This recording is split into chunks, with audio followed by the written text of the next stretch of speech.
اعوذ باللہ من الشیطان الرجیم بسم اللہ الرحمن الرحیم وقال لهم نبيهم إن الله قد بعث لكم طالوت ملكا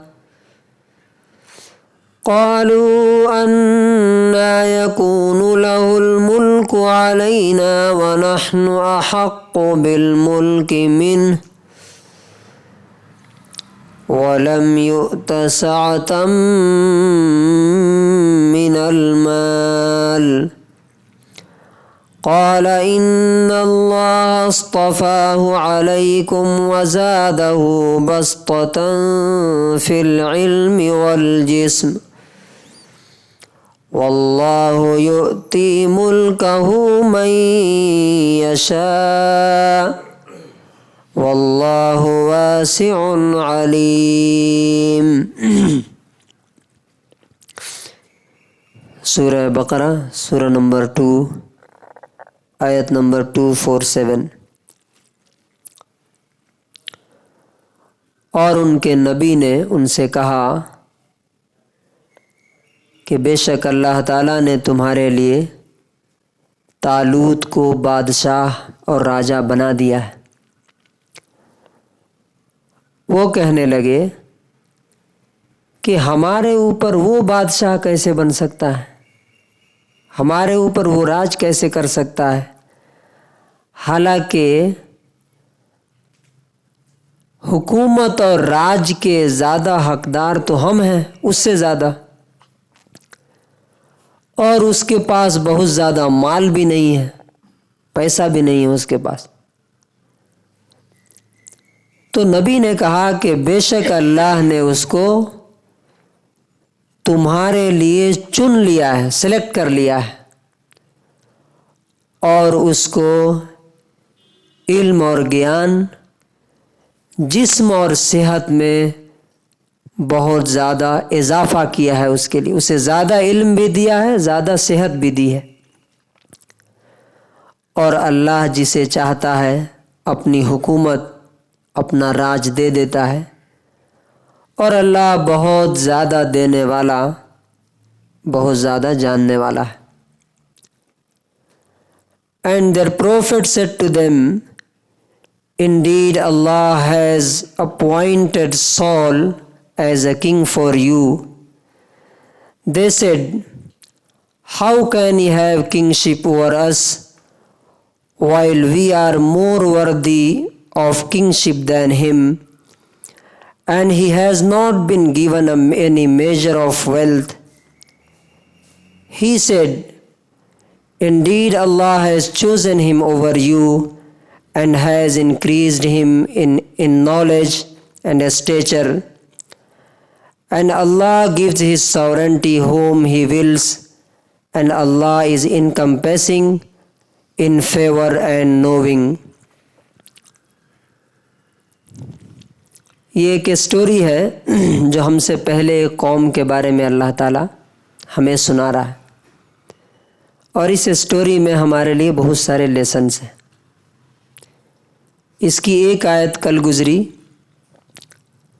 کہ ہم سے پہلے جو مسلمان قوم تھی ان کو ان کے دشمنوں نے مار کے ان کے شہر سے نکال دیا تھا، تو انہوں نے اپنے نبی سے کہا کہ ہمارے لیے ایک بادشاہ اپوائنٹ کر دیجئے، راجہ، لیڈر، اور اس کے ساتھ ہم مل کر اپنے دشمنوں سے جنگ کریں گے، لڑائی کریں گے۔ تو نبی نے اللہ سے دعا کی، اور اللہ تعالیٰ نے ان کے پاس فرشتہ بھیج کے بتایا کہ تمہارے جو 12 قبیلے تھے، ان کے 12 ٹرائبس تھے، ان میں جو سب سے ایک بنیامین قبیلے کا جو سب سے لمبا آدمی ہے، سب سے زیادہ فزیکلی ہیلدی ہے، وہی ان کا بادشاہ بنے گا۔ تو جب وہ شخص جو ہے، اب کیسا تھا وہ، چونکہ وہ ایک نارمل انسان، نارمل فیملی کا آدمی تھا،